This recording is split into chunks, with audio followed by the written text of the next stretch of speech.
So I'm going to go through the presentation quite quickly, and perhaps we'll address some of the issues at the end in terms of some questions. We'll look at 3 quick definitions, and then just a touch of history just to get you oriented in terms of what we're talking about. So what is violent extremism? Just if you haven't figured it out by now, it rejects the principles and values upon which a peaceful society is founded, and instead espouses violence, terror, and coercion as a mechanism of change for realizing specific beliefs and a vision of society. As a representative of a multilateral organization and looking at the issue of violent extremism, what I should point out very important to us, and you'll see in some of the visuals that are in the presentation, we don't only look at one kind of violent extremism.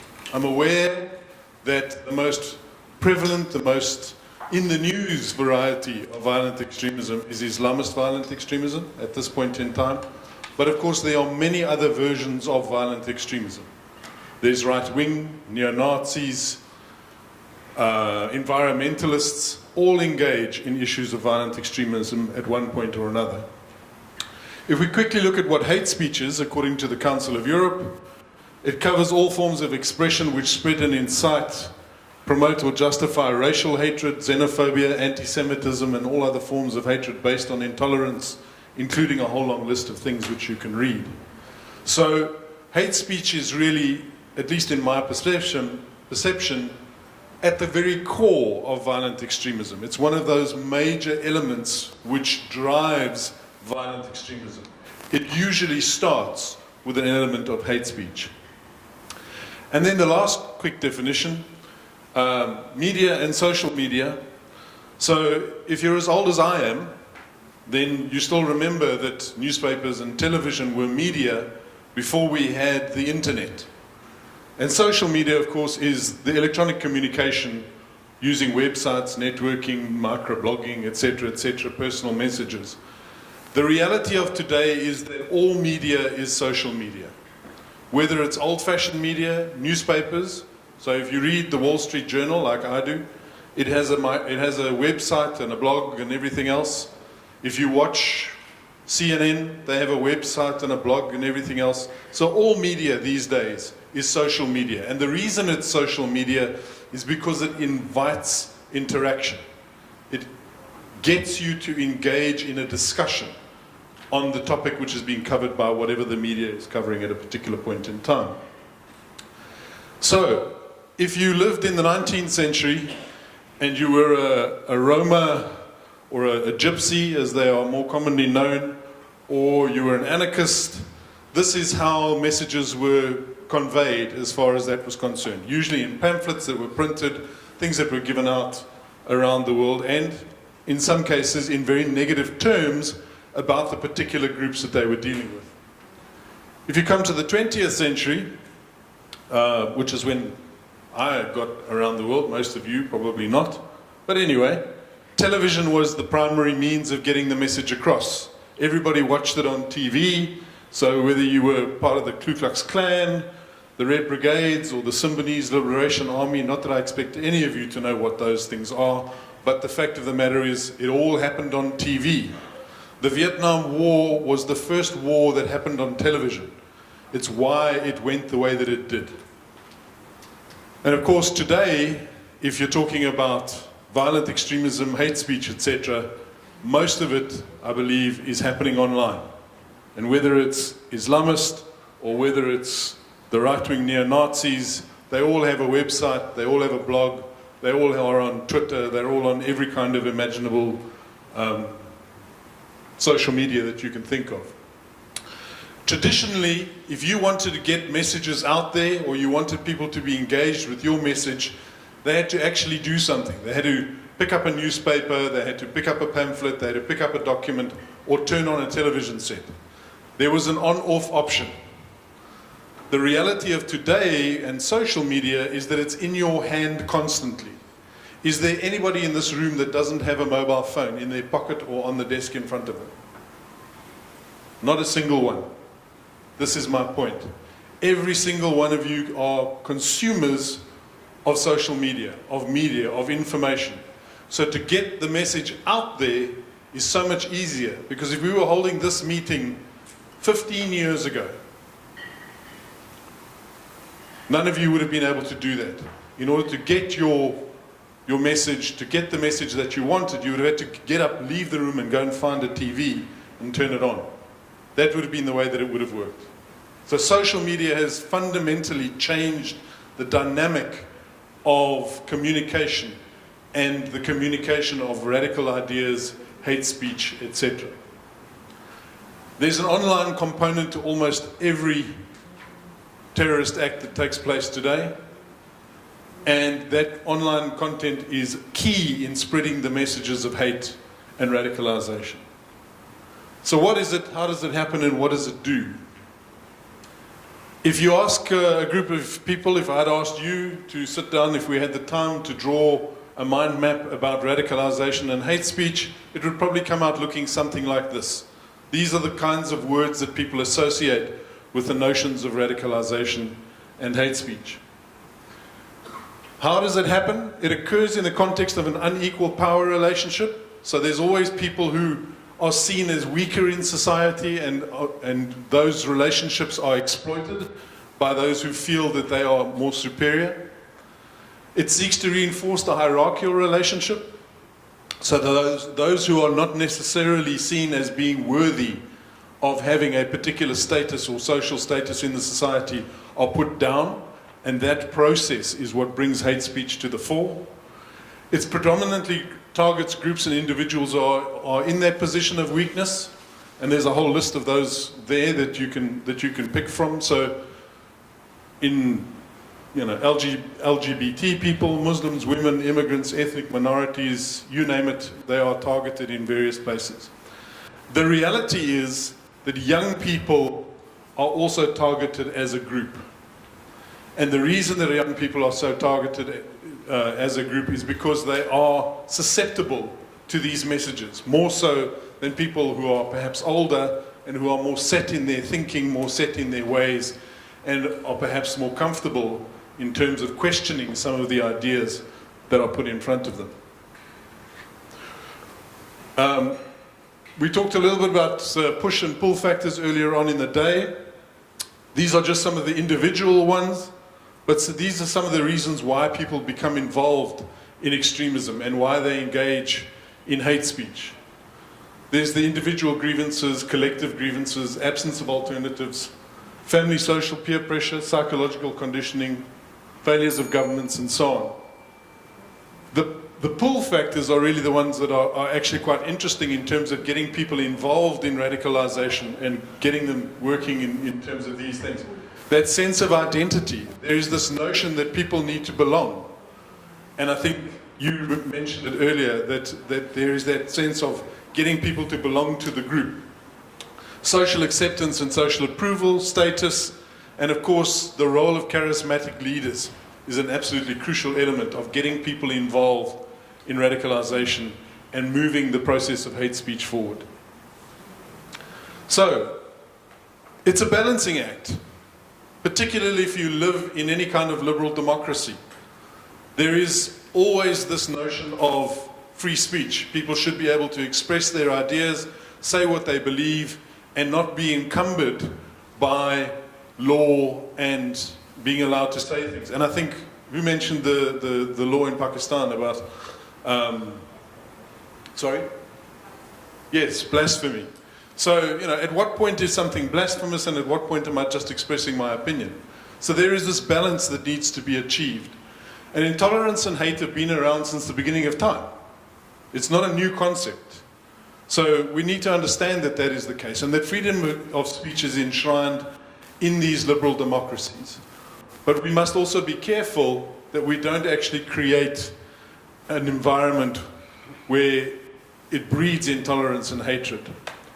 And the internet and social media have provided a megaphone to those people who want to engage in hate speech and radicalization. It's turned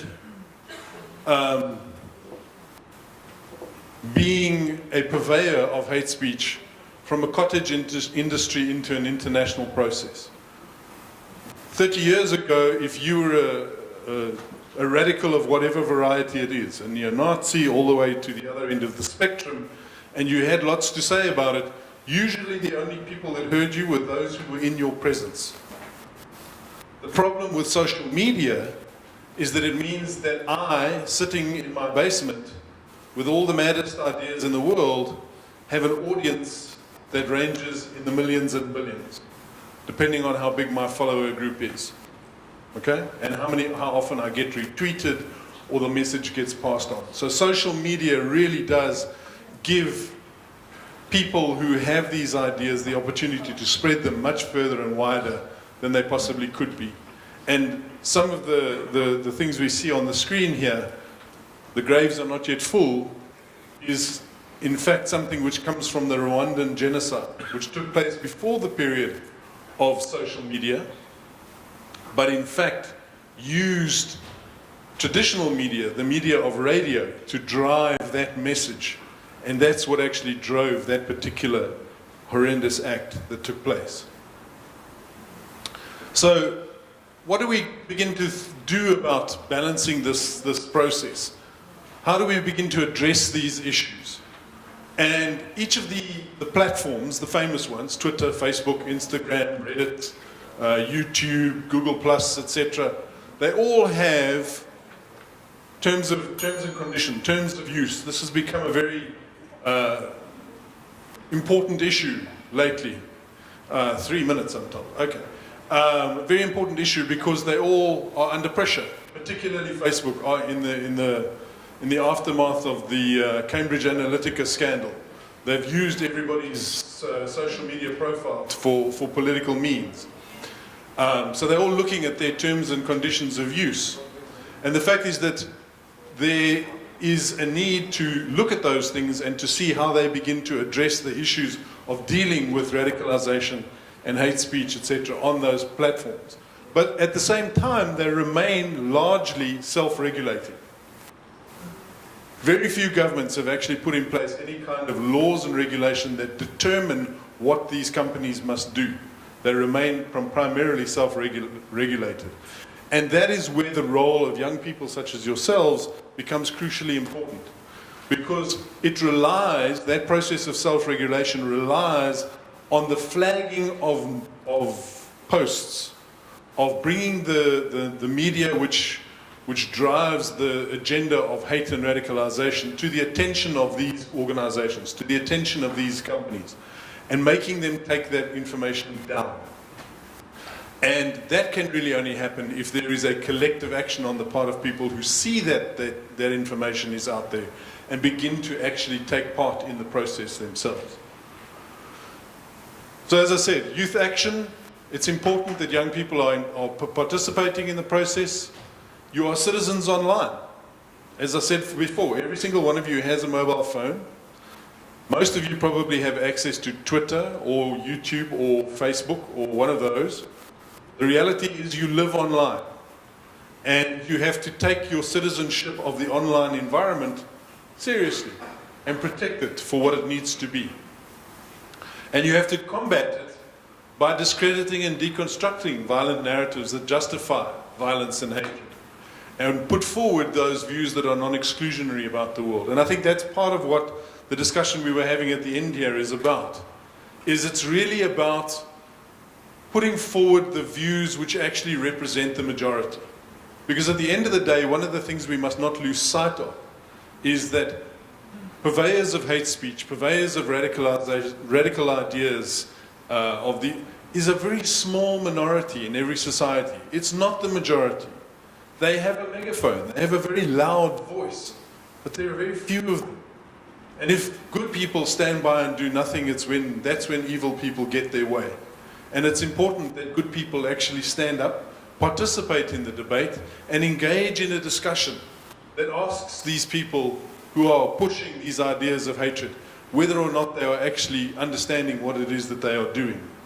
And if we have a moment at the end, I'll give you an example of what I'm talking about. It's important for you to be aware of what it is and where it's happening, and you must educate yourselves about what these issues are. They are different in every country. If you live here in Malaysia, the messages and the notions and the ideas that are being put forward by the purveyors of hate speech and radicalization are different to those that are being put forward in Europe, for example, or even different to the ones that are being put forward in the Middle East. So each area, each environment has its own particular flavor to a general message which goes out. And it's important to understand that differentiation. And also make a conscious decision not to allow these purveyors of hate speech to get away with it. Because when you sit and do nothing, when you don't respond, you do allow them to get away with it. Speed is the key. The reality is that in a social media environment, most of these messages are out within an hour. They're on the internet and all over the internet and have been retweeted 1 million times within an hour of their release. And to be effective in countering these things, we need to have a common plan and a cooperative relationship with organizations. It's pointless saying, Facebook's terrible, Twitter's terrible, Google is terrible. They do nothing. The reality is we have to engage with these organizations in order to make them do the right thing. Because we are their customers. I'm a customer, you're a customer. When we go online, when you go onto your Facebook page, why is Facebook there? Mark Zuckerberg said it in front of Congress in the US when the congressman asked him, what is your business model? How do you make money? He said, I sell advertising. That's what he does. It's nothing more special than that. He sells advertising. And how does he sell that advertising? Because every time you click on your Facebook page, there's an advert there that advertises something that you're interested in, based on a very convoluted and complex set of algorithms that work out what it is that you're interested in. But the fact is that's what he does. So you are his customer. Hold him accountable. That's the most important thing. And it's not just the big four. There are hundreds of platforms out there. That's just a small sample of the ones that are out there, but there are many. We have to work together, and we have to work with civil society organizations to put pressure on these companies and organizations to make sure that they're doing the right thing. There are some international strategies and approaches that are being taken. There's lots of information here. I'm not going to read it all out. But the reality is that there's something called the Global Internet Forum for Counterterrorism, which was established by Microsoft, Google, and Twitter, and Facebook. And they really look at how they can leverage technology to begin to address some of these issues of hate speech. So how do they write an algorithm? How do they use artificial intelligence to be able to identify hate speech online, radicalization online, these kinds of things? And how do they use that artificial intelligence to take it down? These are the companies that have got the billions and billions of dollars to be able to develop these kinds of tools. What's important is that they also have something called Tech Against Terrorism, and the idea is that between the two of them, GIFCT and Tech Against Terrorism, they begin to create a module and a model where they can use those tools and give them to the smaller companies to be able to use as well. So if is anybody here from China? Nobody from China? Yes. So you don't necessarily have Twitter in China, but you have an alternative, right? Okay. So in China, for example, the alternative to Twitter should be doing the same thing that Twitter is doing in terms of using artificial intelligence. And they should be using it here in the same way. If they're not doing it themselves, this is where they can get that kind of information from. I'm sorry, I meant to say it was the knowledge sharing platform and the data science network that do this. So basically what they do is they share with smaller companies and smaller platforms the same technology that allows them to use artificial intelligence to identify these things and also to build that kind of structural resilience into the platform that they use.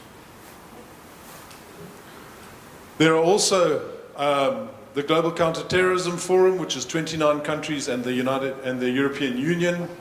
They established, and then there's HADIA, which is an International Center of Excellence for Countering Violent Extremism, and also the Global Community on Engagement and Resilience Fund, which was created by a number of different countries that use the resources of different countries and financial resources that have been made available to try and build resilience to violent extremism and hate speech in various countries. And then what we do in the Commonwealth is we really work with the Commonwealth countries to identify the gaps that they have. So the Commonwealth, if you're familiar with it, and if you're Malaysian, then you probably are, or Singaporean. The Commonwealth is 53 countries around the world. We have 2.4 billion of the world's citizenry are members of the Commonwealth. Granted, India sort of provides 1.2 billion of those, so thank you, India. Otherwise, we'd only be about 800 million or something. But anyway, but the point is that we work with these Commonwealth countries to be able to develop the capacity to deal with issues of violent extremism and hate speech. And what we do is we ask them to identify the gaps for themselves, and then we work to see how we can build on those capacities to improve their ability to deal with those issues. And again, as young people and representatives of civil society organizations, it's your responsibility to engage with your governments to identify those gaps. So if there's something that you believe that needs to be addressed, you need to be talking to your political representatives and making them aware that these are issues which are important to you. We also work with like-minded partners, one of the reasons we're here, for example, and we also leverage the value of the Commonwealth in terms of the commonalities that we have. So the reality is that most of the Commonwealth, not all of it, but most of it, is those countries who were part of the former British Empire. Now there's many things in the world we can hold the British accountable for, but there are a few things that they left behind that were not half bad. The common law system is one of them, for example. The fact that we all speak English at least as a second language. So there are commonalities that we can leverage, things that we can use within the context of the Commonwealth to be able to work towards a solution, and some solutions which actually work for everybody else. We, as the Commonwealth CVE unit, we work as a connector, a facilitator, and a matchmaker. So I sometimes people ask me what it is that I do. I tell them I am the match.com of the violent extremism world. I find those countries who have a problem, and then I find another country who has a solution to that problem, and I put them together. And hopefully it's a beautiful relationship. If not, then you try again. That's what being online is all about, right? This is the unit. These are the people involved in it at the moment. In fact, we have one more person who's joined us just a couple of days ago, so I don't have her details yet. But if at any point you'd like to engage with us, please feel free. I'll leave a copy of this presentation to be distributed to you all. You're more than welcome to engage with us, and if you have any questions on what I've talked about very rapidly, in fact, I planned to talk for about 40 minutes, so I've cut my presentation in half. I'm happy to answer any questions. Thank you very much.